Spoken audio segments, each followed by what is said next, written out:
Hi, my name is Paul Zajac.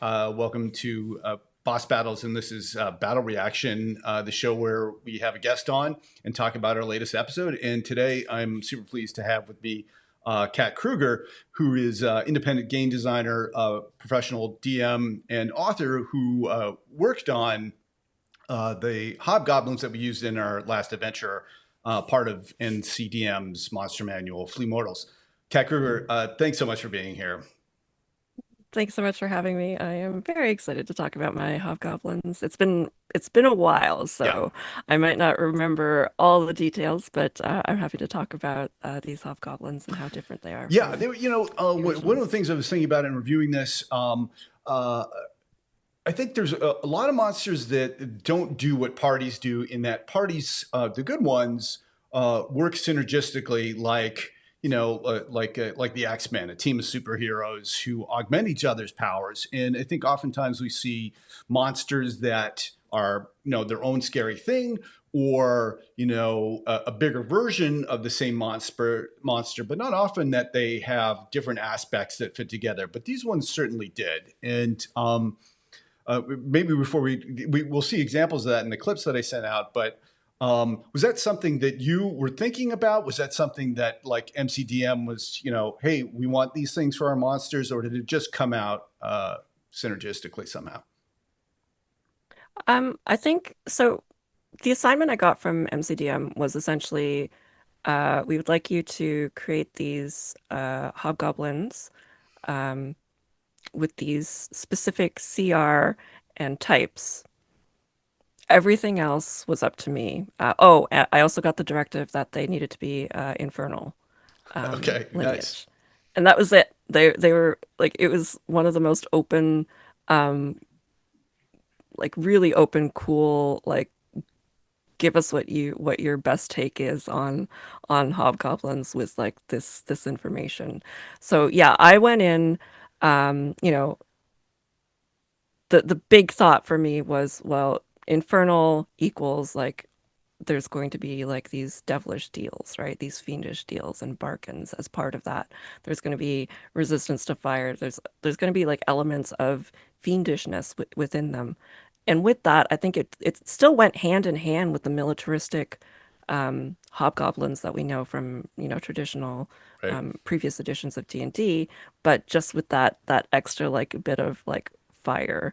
Um, added to it. Right. So Yeah. I definitely went in thinking about like um the military roles that each of them would play, Uh, and how that works together. So a lot of my we talked a little bit about this like before we even recorded here, but like I'm an author. That's part of my background, and right. so, one of my series took place and required a lot of research into like military tactics, and so I drew from that, and also did additional research to look at how this is portrayed in video games as well, like in Overwatch, and I guess like now we've got Marvel Rivals and things like that, but like the synergies between the different types of roles that you see in a game environment that are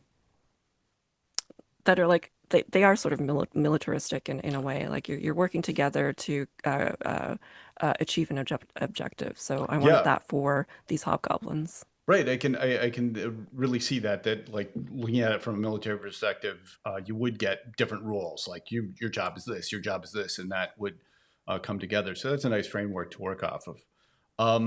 Okay, let's take a look at our first clip, and then we'll talk about that.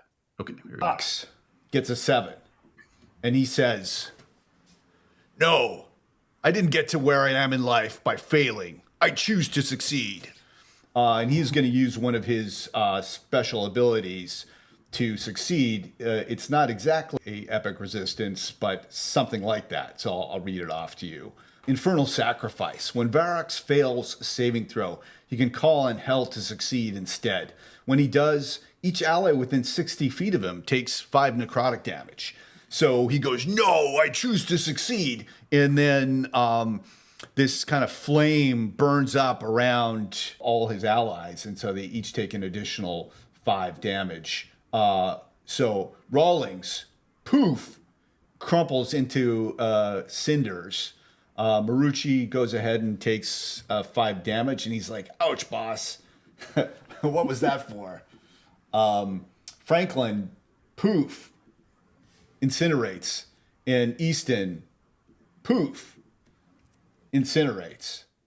Okay, so that was um, the main boss, Bloodlord Varox, who used this resistance, and it was resistance with a cost. So I really did like it in that there was a synergy here, right? That he had to take something away from himself, or versus just like, no, you can't do this. Which I think watching the players' faces, they're like, oh yeah, here it comes, the the automatic fail or the automatic succeed on the saving throw. But that point really it did hurt, the hobgoblins did hurt Lord Varax, because those were not just featherweight minions. They'd already taken some damage and were taken out. So there was like a big sacrifice of action economy there. Yeah. Yeah, for this one, it's sort of like leaning into that whole idea of like like the sacrifice, right? Like the devilish sacrifice, which is Right. Yeah. Right. It says that in the description of Varox that he expects expects sacrifice. I think it's also like it was really nicely balanced here. Particularly in this example, it worked out just right. Varox got something. The players got something. I wonder, how much can you design that, or is it just like you take a best guess and then you try it out? yeah, there are definitely a lot of um a lot of different like ways of approaching this sort of design. You know, part of it you want to look at, and it shows very well in this example, what the player choice versus DM agency, and you've got this success at a cost abilities. Um, they're really great for building dynamic encounters. They allow like a monster to achieve some really powerful effects, but the consequences have to feel both earned and like impactful. So for the players, it can't just be like no or nope, You can't nope somebody's spell, because that doesn't feel I just feel like it doesn't feel good as a Sure. player, right? No. So you've got this like really dramatic moment where the villain has to choose to pay that price. And I think that example was a very good one.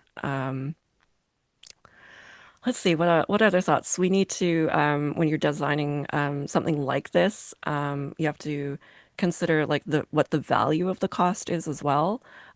So in this case, it's basically sacrificing two low HP minions.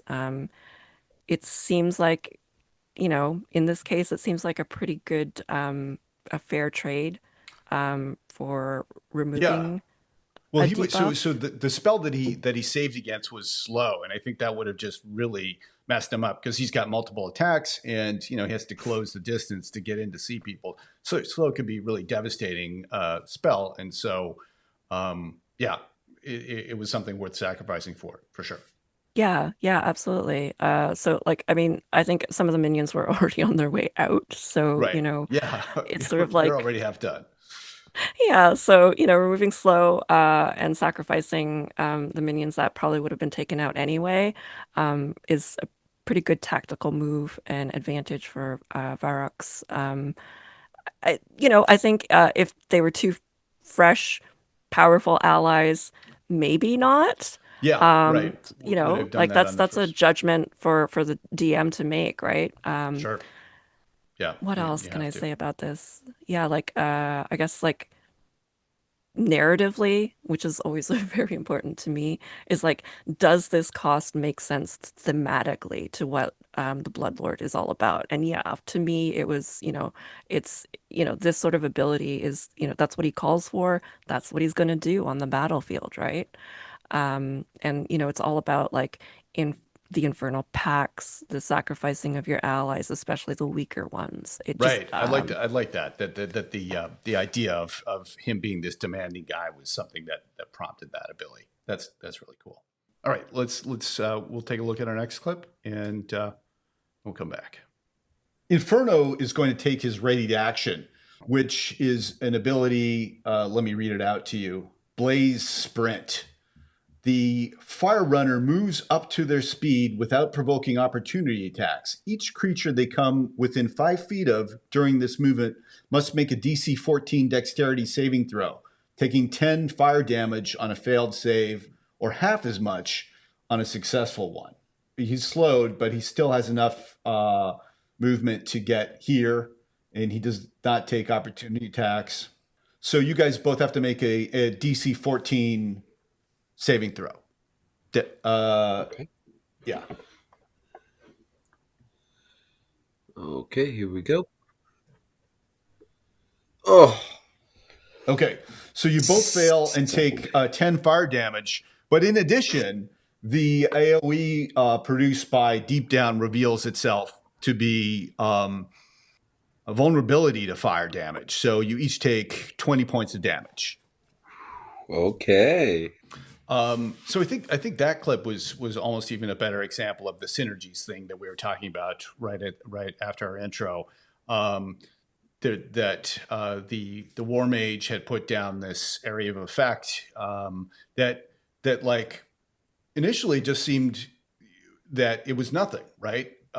This square appears. So what? Of course, no people know that something is coming, but you don't know what. I like that it built some anticipation, and then without another creature causing fire damage, that was really not going to do anything. And I think that's something I haven't seen in monsters before. That they really had to work together and work together in a fun, impressive way. Um, and so I hadn't seen that before. Had you seen this in other monsters, or you know, tell me more about the process of having things work together like that. yeah, I don't think it was anything in particular that I had seen, but I think it's more like the research that I'd done and looking at um, I guess it was like a video game influence of, seeing how, these fire teams work together and just trying to draw from that sort of inspiration. And like, again, it's like keep using the word synergies, but like it was that. It's like working within the same ecosystem. How are these different abilities going to work together? And I feel like, Maybe that's yeah. interesting that you talked about video games, and maybe it's just because I'm not a designer myself that maybe there's just a cross flow of ideas between these two genres, RPGs and video games, and maybe that's something that has really brought a lot of a depth to the numbers. Is just like how are we going to make these things work together? And there's so much money in video games. They can think about it, and then those people can come back to RPGs and share their stuff, which wasn't the case when I started playing as a as a kid. Yeah, yeah, yeah. Yeah, I think, drawing inspiration from various media is even as as an author, as a game designer, even as a DM, um I like to draw my inspiration from all sorts of media. And I think the Hobgoblins is probably a really good example of that, from like the militaristic point of view, because um yeah, because I wanted to sort of like, it sounds terrible, but to like gamify that element, right? And I feel like designing monsters with potential to work together with their abilities, um makes the antagonists you're fighting against seem like they're maybe like smarter, more dangerous, and I guess like a little bit more alive as a whole. When you Um, talk to other game designers, is this like kind of a shared mindset that you, are y'all thinking this way, or do you think it's you? I don't I don't think I'm unique in this. Because I do think that other game designers definitely share like a common pool of knowledge from all games. Like I think when it comes to tabletop games, we look at other tabletop games, and if you're not doing that, I think you're limiting yourself because um, you're just looking at the same thing, Sure. right? Um, so yeah, I don't think I'm unique in this. Maybe my different sources of inspiration might be Sure. Yeah. unique. Okay. Um, Very good. Let's go ahead and we'll take a look at the next clip and then we'll come back. So So, Inferno takes 5 and Varox takes 11. so that was just movement on my Hang end. on one sec, because Varox gets a Yep. reaction. He's going to use his an army from blood, so that summons hobgoblin recruits. So 3 recruits appear right around Puffalopagus. One's going to be here next to Dr. Bonk.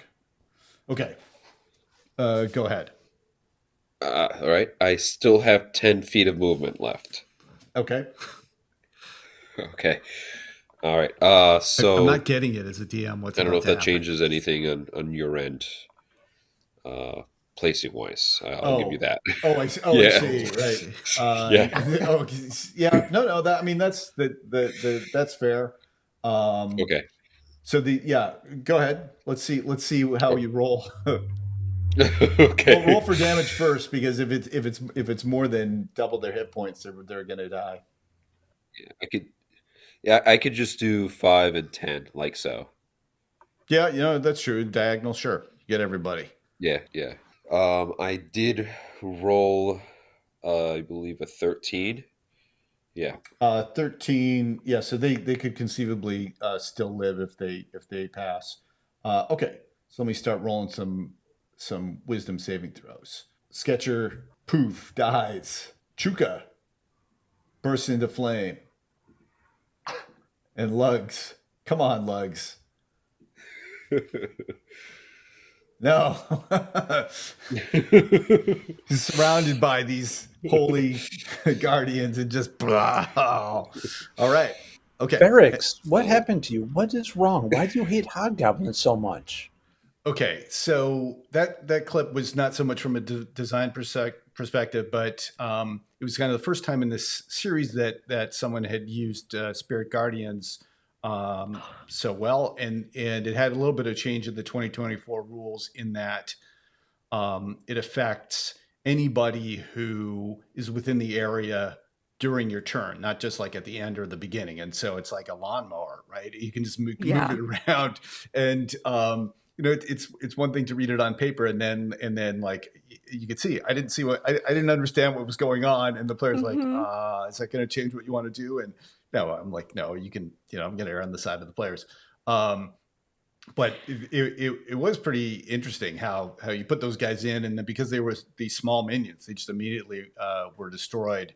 Uh, Well, yeah, I that's exactly it. I mean, like it feels like such a good reversal too, like for the player, right? Like just compared to what just happened versus now, like they got that in there. Um, but for the on the DM side, it's still like it's a resource sink for, getting rid of like lower level um, right, you know, creatures. right, right. They still have to deal with them. Uh, I think this happened several times that Varrock summoned those minions, and they just the players loved it because they were just like, yes, we got him again. And so I suppose it's important to throw in things, right? Like you can't make everything super hard because it's not fun to get beat down all the time. It's fun to win, and these are some nice easy victories for the players. Well, yeah, I mean, but it's also a tactical choice, right? Like, are you going to take out all these little guys and spend your resources taking out the little guys, or are you going to start, hitting on the like attacking the big bad, Right. Yes. right? Right. Yeah. That's true. Yeah. I guess I don't know. I've got this thing with Spirit Guardians. Like I felt compelled to put it in there. It was such a big part of the episode. As a DM, I hate Spirit Guardians. It just seems to be like, it because it's so powerful. I don't know what it is. It's not right. I think to dislike the spell as much as I do. I should be more open to like seeing its good sides. I think it just seems so powerful to me. Anyway, that's my own problem I'm going to work through with my therapist after this.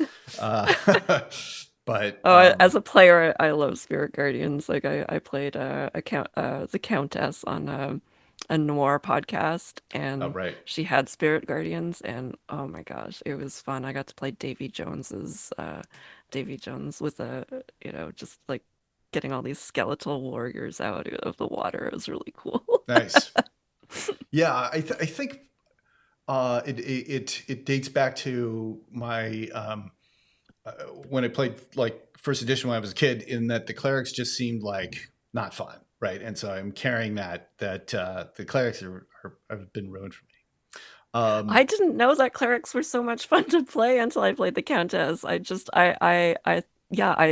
had I guess going into D&D, because I learned when I was in my 40s, like I didn't realize that they were going to be this fun. And yeah, I loved playing that character. She's probably one of my favorites. Yeah, I guess I've got to, I probably should play a cleric sometime. But I'm just always tied up with being the DM.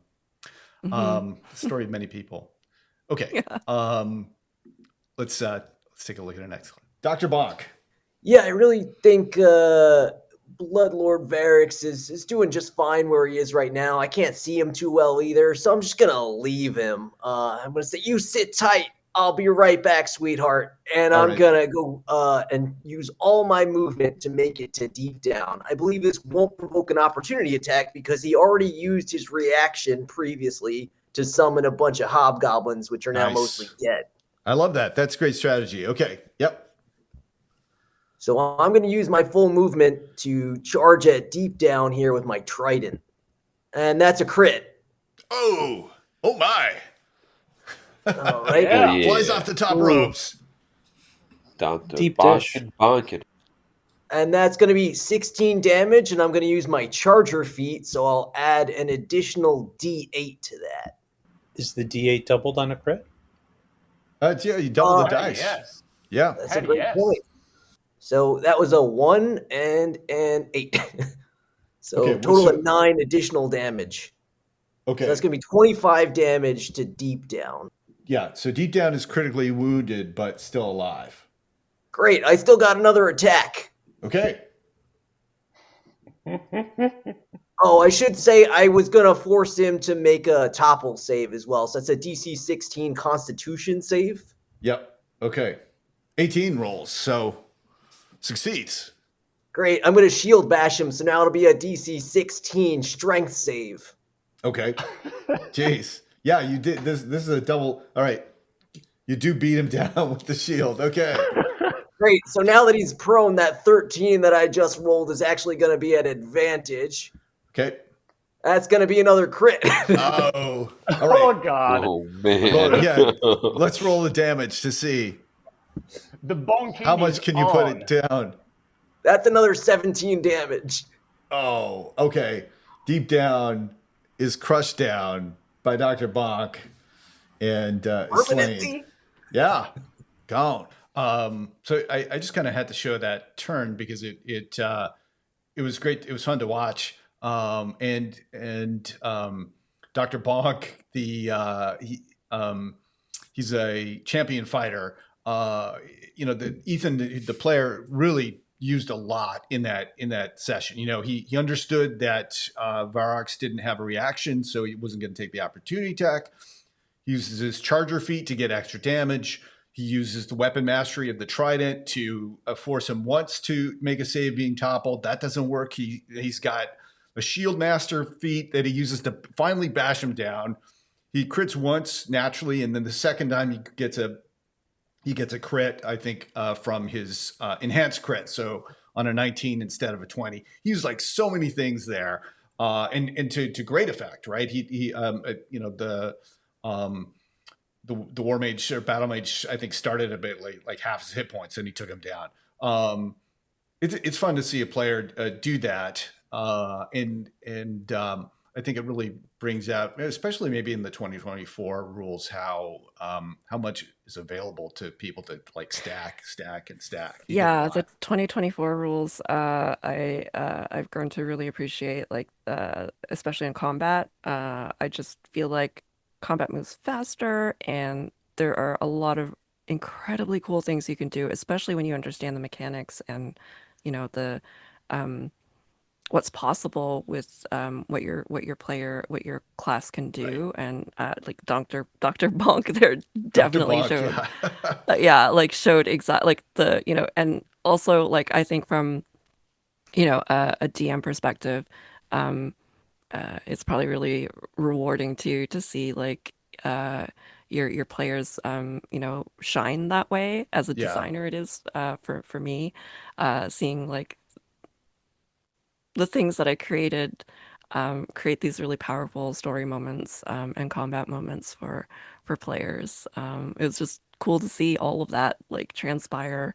in that moment there. I liked as well that the things that he was doing were different. It wasn't just like, because I've got this ability, I get to attack again. He was like doing things in a different way, and it made it exciting. And I think it was interesting to point out in like this term was so complex in a character, right? The champion fighter that is like. I think designed to be a simple character, right? If you want it to be, right? But this, Ethan made it a complex character, and it was a great turn. It's also the character is based off of wrestling, which from a kid from the '80s, I really got into. So I like that part of it too. Yes. It's awesome. So it is Varrox now, and he's angry at you. He's near death, but he's not going to let it slide. So he's going to take two attacks against Hunter. First one, he gets a 22 to hit. That will hit. Yeah. So you Your take damage. 11 slashing damage and 10 necrotic damage. Okay, so that's 21. And as a reaction, I will say, look, just in time to pop. And I'm going to cast Hellish Rebuke with my Tiefling ability. Okay. Dexterity saving throw, DC 15. He rolls a 7, fails. Okay, and I have a bonus because I'm a Celestial Warlock. So that's going to be 14 fire. Oh, he has resistance yes. to fire, but that's still enough. And he goes down. The pop.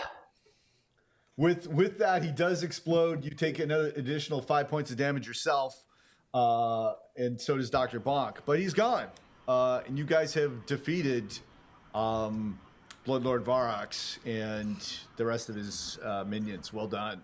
I noticed that there was one extra minion, Carhartt.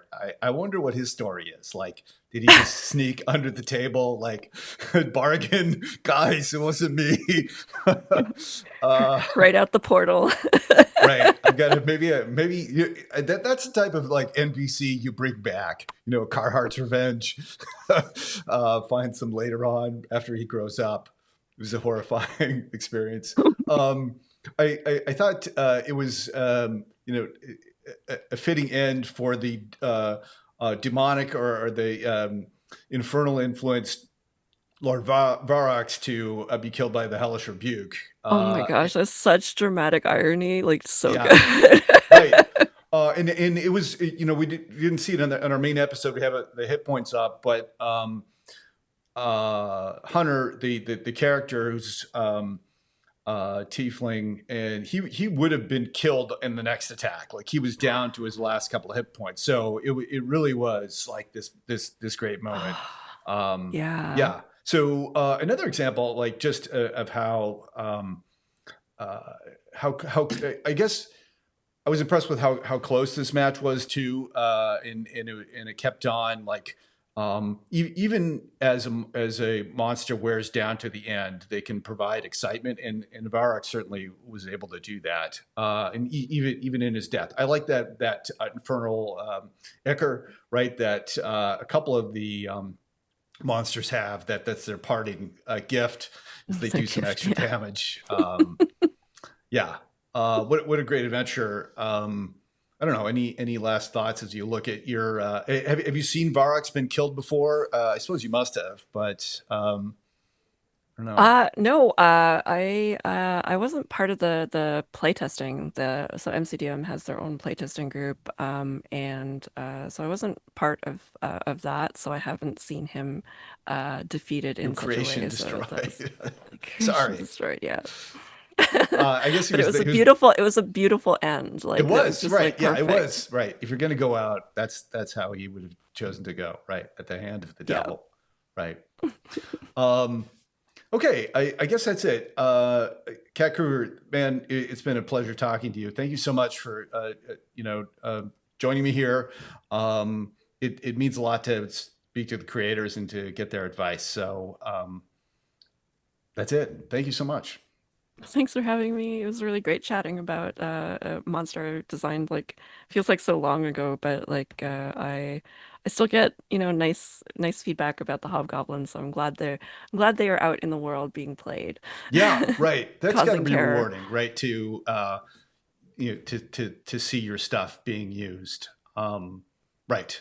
I suppose that, like, if you are a creator, that's, in addition to getting paid, that's got to be the reward. Seeing people enjoy your stuff. Absolutely. Yeah. Okay. Thank you so much. All right. Bye.